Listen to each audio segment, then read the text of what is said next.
आप तो जिंदा है, कैसे मौत हुई? और देख के अरे ये तो मर रहा है कागजों में, और ये जमानत किसकी करेगा? उन्होंने कहा भाई जमानत को दिखाओ। वो बोला जयपाल दलेल आप ही हो? मैं जी हाँ हूँ तो मैं ही। वो बोला नहीं तू फर्जी कागज ले रहा। उन्होंने पुलिस को गैर इशारा करा, इसे पकड़ कर इधर बैठा लो। तो मैं बगल बैठा दिया। तो मुझे वहाँ से वो बोला भाई तू मेरा तो घोषित हो रहा है इसमें, और तू किसकी जमानत करना है, तेरी तो जेल जाना पड़ेगा। नमस्कार, स्वागत है आपका न्यूज 80 पर। मैं आपके साथ राहुल राणा। टाइगर जिंदा है तो आपने देखी होगी, लेकिन क्या आपको पता है कि जयपाल सिंह भी जिंदा है? अब आप सोच रहे होंगे कि कौन जयपाल सिंह, और टाइगर जिंदा है तो फेमस फिल्म थी, लेकिन वाकई ये हकीकत है और ये कहानी जो है वो एक जिंदा व्यक्ति के ऊपर। जयपाल सिंह एक वो व्यक्ति जिसकी उम्र करीब 85 वर्ष, और वो व्यक्ति जो सरकारी कागजों में जिसकी मौत हो चुकी, लेकिन वो जिंदा है। ये अजीबोगरीब कारनामा है शामली का, और ये अजीबोगरीब जो कारनामा कर दिखाया वो प्रशासन शामली के खेल हुआ।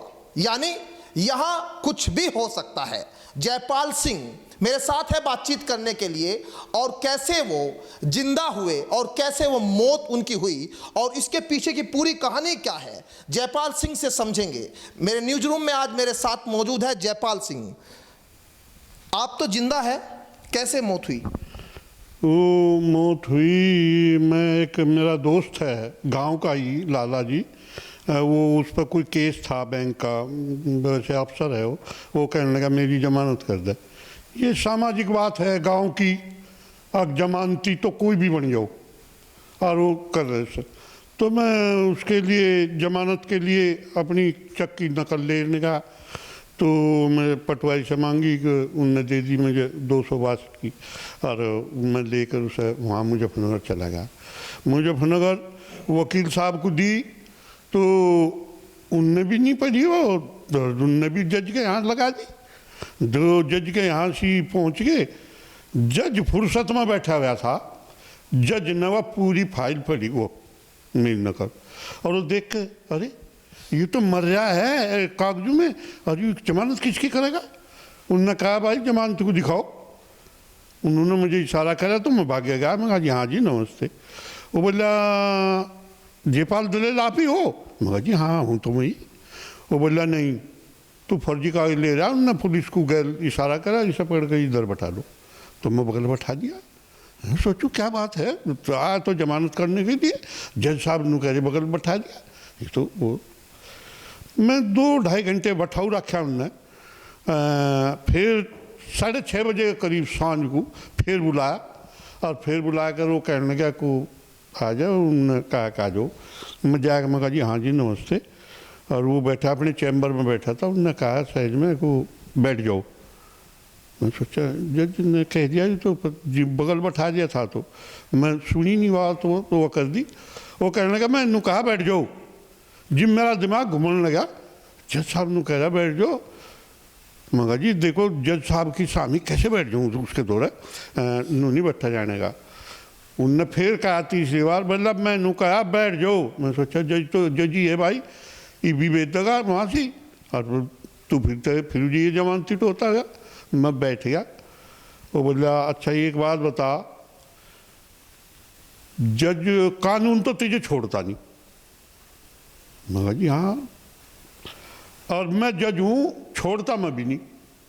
आया हुई मुर्गी क्यों छोड़ दूँ? मैं बोला जी आप तो जज हो, कुछ भी कर सको, सजा कर सको, फांसी दे सको, आप तो हो सको। बोला मैं एक सलाह देता हूँ, तू नू कह दे कि जी बड़ा काम है और भी कोई हो सके। मैं कहा जी हाँ काम तो बड़ा ही है, मेरा बहुत बड़ा काम है, उसमें 5-6 पट्टी भी बजती हैं। पर मैं फिर इसी दावे से कहूँ जिस पट्टी में मैं रहता हूँ उसमें जयपाल दलेल और मेरे तनारा है ही नहीं। जयपाल तो मिल जाएंगे, दलेल नहीं मिलने का। जो दलेल मिल गया जयपाल नहीं मिलने का। मैं वो बोला भाई मैं तेरे सलाह या दे रहा हूँ, अब तू कह दे अखोर कोई हो सके जी। मैं कहा बड़ा काम है, हो भी सके, मैं कद कहूँ पर मेरी पट्टी में नहीं। तो मुझे वहाँ से वो बोला भाई तू मेरा तो घोषित हो रहा है इसमें, और तू किसकी जमानत करना है, तेरी तो जेल जाना पड़ेगा। मैं तुझे ना तो मैं कानून छोड़ता ना मैं छोड़ता। क्यों मैं जज हूँ, मैं तुम्हें टाइम दूँ और उस टाइम में अपने कागज ठीक करवा ला, नहीं जेल तो तुम्हें जाना ही पड़ेगा। यानी जिंदा खड़े थे और कह रहे हैं कि आप मौत हो चुकी, ये सरकारी कागज बोल रहे थे ना? हाँ, ये सरकारी कागज बोल रहे थे। और बस उन तक तो ना हमारा टाइम दिया, हम गाँव में हम सबूत जुटाते फिरें। कभी आदू पर का है मरने वाला, उनकी कुराने मौजे में कुछ ज़मीन है, वो मेरे ही नाम का है वहाँ से आदूपुर में। वो मर गया और उसकी ज़मीन उसके जागतू के नाम आनी थी और उसके जागतू के नाम आएगी और बीरबानी के।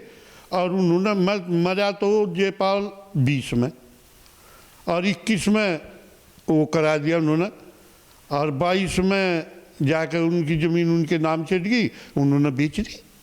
और बेचने के बाद जिन्नवा ली, उनने बैनामा लेके और उस पर लोन करा दिया 1,40,000।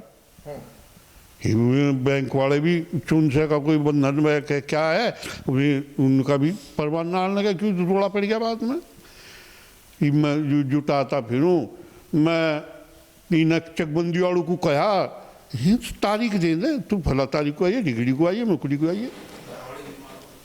तो ये इसमें इस प्रकरण में ऐसा होया, मैं घर ही जिक्र करा तो घरवाली का वो होला बैठ गया, उसका दिमाग खराब हो गया, जिससे मैं 1-1.5 महीना बरेली हॉस्पिटल में रखी। परेशानी इस बीच में हुई। चलिए ठीक है, मैं समझ रहा हूँ, उन चीज़ों को समझूंगा। जयपाल सिंह सालों पहले मर चुके थे और जब ये पूरा मामला जब प्रशासन के सामने आया, यानी जो आला अधिकारी है, जिलाधिकारी है जो शामली के, उनके संज्ञान में आया, तो ये सालों से मरा हुआ व्यक्ति कागज जैसे ही मीडिया के सामने आए और मीडिया ने जिलाधिकारी से सवाल पूछे तो 24 घंटे के अंदर जयपाल सिंह यानी जयपाल दलेल को जिंदा करना पड़ा। ये मीडिया ने जब सवाल किया और जब मीडिया ने अपने सामने ये पूछा कि आखिर जो जिंदा व्यक्ति है उसकी मौत कैसे हो गई, ये खेल आखिर किसने किया, इस खेल के पीछे कितने लोग सम्मिलित थे, आखिर 24 घंटे में एक व्यक्ति मरा हुआ जिंदा तो हो गया, लेकिन इस बीच में उसने क्या क्या झेला, कितनी समस्या उसके सामने आई, उसके परिवार के सामने क्या आर्थिक स्थिति से वो गुजरा, और आखिर इस बीच में जितनी परेशानी आई, समस्याएं आई, उसका जो जिम्मेदार है वो कौन है, ये भी सवाल है। लेकिन जो समस्याएं आई वो एक बार आपके सामने मैं फिर जयपाल के पास चलूंगा और ये बताएंगे कि आखिर उस बीच में पारिवारिक तौर पर, आर्थिक तौर पर और सामाजिक तौर पर इनको क्या नुकसान हुआ। जयपाल जी, क्या ठीक है 24 घंटे में मैं कहानी समझ गया, 24 घंटे में आपको दोबारा फिर जिंदा कर दिया गया, लेकिन समस्या घर में क्या क्या हुआ? घर में यह समस्या हुई, बीरबानी तो बीमार होगी और लड़का लड़ने लगा और इतना विरोध हो गया कि मुझे घर छोड़ना पड़ा। लड़के ने काट दिया और मैं उसे लेकर वहाँ से इलाज करवा, कहाँ से रुपये लिया, मेरे 60,000 रुपये लगे वहाँ से और लेकर आया, इतनी परेशानी हुई। और इस पे पीछे खेल क्या था, हमारे पुराने गांव में चकबंदी चल रही 43-44 साल हो जी, 79 में आई थी। उसके हम प्रकरण में लगे रहे, एक बार तुम ठीक करो इसे, जिसकी जितनी है उतनी दे दो। इन्हें काम नहीं करना चाहते तो इनके बाद हम जो एप्लीकेशन देते हैं, जो गांव वाले जिनके 3,000 बीघे ज़मीन ग्राम समाज की है वह उनका जारी है, उन पर काबिज हो रहे हैं, कुछ में सहारा दे दें। इन्होंने सोचा ऐसा साहब कुछ यहाँ से उलझा लो, अनपढ़ आदमी है और इसे पता है नहीं कुछ, इस यहाँ उलझा दो। मुझे 3-4 महीने फिरा दिया इन्होंने, रोक कर दिया। तो कितने लोग थे वो जो अधिकारी थे जिला चकबंदी वाले? वे चकबंदी वाले कानूगो है, पटवारी है और नायब है। अब तो उन पर कार्रवाई भी हो गई है? उन पर कार्रवाई देखो भी, मैं 3-4 महीने तक वैसे कह रहा था डीएम साहब को, वो कर दो, और नु कहती कागज सा दे दे, लिख कर मैं एक दिन दे भी दिया उसे तहसील दिवस में यहाँ से, तो दिल्ली से पाई और फिर मैं उसे एसपी को दे दिया। एसपी ने वहाँ से थाना दिवस में वहाँ से उन्हें दर कर दाब लिए, बोला कहा भाई यहाँ से बन जाओ, ये गलती, बोला कितने दिन गलती चलेगी, नू बताओ कितने दिन तक गलती चलेगी। कौन ही आदमी यू कितना जिंदा फिरे और कितनी परेशानी है। तो उनने धर के जो इन फिर के डीएम साहब लग गई, तो इन्होंने तो 24 घंटे में पता नहीं कि कितनी दाब गिरी कि मुझे जिंदा कर दिया। हाँ वो तो गांव में तो सभी कहते 3 महीने में नहीं फिरा, बोला यू जा रहा भूत, यू जा भूत, बस ये कहानी है। दिखती आंखों में जिंदा व्यक्ति और जब प्रशासन के सामने जाता है तो उसको मर्द घोषित कर दिया। कितनी वो जमीन थी जिस पर जो है पूरा खेल हुआ? वो जमीन 1 बीघा पक्की, जिसे हम गांव में 3 बीघे कहें, इस वह जमीन थी और वह उनके आदू परियों के नाम चढ़ा दी, उन्होंने था के बेच दी वह। या थी जी 1 बीघा जमीन थी और वो कर दी। जो उनके वाली लोग जाऊँ मैं जहाँ उन्होंने बेची वो काबिज हुए 1 किलोमीटर है न गाँव डाण। अच्छा, अब जब आपको वापस जो है वो सर्टिफिकेट मिल गया जिंदा होने का, उसके बाद क्या प्रशासन ने आपसे कोई माफ़ी मांगी, कोई ऐसी बात हुई? नहीं, वो तो प्रशासन ने तो कह दिया, कलेक्टर ने हमने जिंदा कर दिया और मैं क्या करता, मैं तो धन्यवाद कर दिया उनका, चलो जी फूल देकर था धन्यवाद है। और क्या करूं। ये सारा खेल जो है मीडिया वालों का है। अगर मीडिया वाले मेरी बात ना चलाते तो मैं जिंदा ही ना होता। मैं तो सारा श्रेय मीडिया वालों को नहीं देता। तो ये जयपाल दलेल करीब 85 वर्ष इनकी उम्र, और अब देखिए कि 85 साल की उम्र में जब उसको कोर्ट कचहरी प्रशासन के सामने धक्के खाने पड़े तो उसके ऊपर क्या बीतती होगी, परिवार के ऊपर क्या बीतती होगी। जयपाल दलेल ये कह रहे हैं कि मेरी पत्नी की तबीयत खराब हुई, करीब 60,000 रुपये खर्च हुए, उस बीच में मानसिक तौर पर प्रताड़ित हुआ, लेकिन किसी ने कोई इस पर सोचा भी नहीं होगा। लेकिन देखिए ये विडंबना है यहाँ के प्रशासन की, ये विडंबना है सरकार के उन अधिकारियों की। आखिर ठीक है 24 घंटे में आपने जिंदा कर दिया, सालों से जो व्यक्ति कागजों में मृत घोषित हो चुका था, जो अपने गांव में, अपने समाज में, अपने लोगों के बीच रोज बैठता उठता था और जरूरी है कि घूमता होगा, कहीं ना कहीं उन कागजों में उसका नाम भी दर्ज होता होगा, लेकिन अगर जमानत के लिए जयपाल सिंह नहीं जाता तो शायद जमीन भी उसकी चली गई थी और वो तब 2021 से वो मर्द घोषित कर दिया गया था। ये चकबंदी का खेल है, ये उन प्रशासन के मिलीभगत का खेल है, ये उन अधिकारियों का खेल है जो कुछ चंद पैसों के लिए बिक जाते हैं और ये खेल उसी पैसे का है।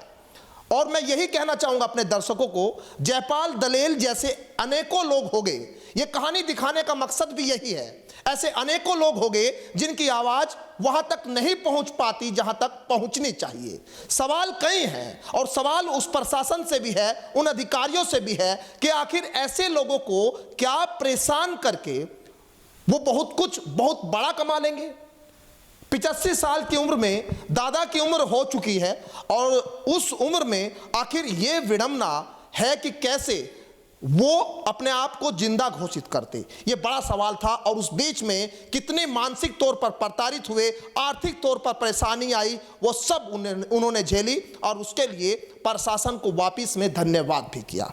ये स्टोरी फिलहाल मेरे साथ दिखाने का मकसद यही था कि आखिर जागरूकता फैले और जो लोग ऐसे अधिकारियों के चंगुल में है उनको बाहर निकाला जाए और कहीं ना कहीं ऐसे अधिकारियों पर नकेल कसने की जरूरत है। उन आला अधिकारियों को, ऐसे बहुत से नाम हो गए, जिस जनपद में शामली में ये कहानी हुई उसी जनपद में ऐसे बहुत से नाम और भी हो गए। लेकिन सवाल यही है कि प्रशासन आखिर किस बात के लिए यहाँ बैठा है जो आम जनता को परेशानी झेलनी पड़ रही है। फिलहाल मेरे साथ इस खास स्टोरी में इतना ही, लेकिन आप लगातार न्यूज़ 80 को तमाम OTT प्लेटफॉर्म पर, यूट्यूब पर, जियो टीवी पर देखते रहिए और ऐसी अगर स्टोरी आपके आसपास भी है तो हमें कमेंट बॉक्स में बताइए। हम उस स्टोरी को भी उठाएंगे और कोशिश करेंगे कि सरकार तक, प्रशासन तक आपकी आवाज़ पहुंचे। फिलहाल मेरे साथ इतना ही, मुझे दीजिए इजाज़त। नमस्कार। सफलता की ओर न्यूज़ 80 के बढ़ते कदम, करोड़ों दर्शकों का पसंदीदा न्यूज चैनल न्यूज़ 80 अब जियो टीवी पर भी।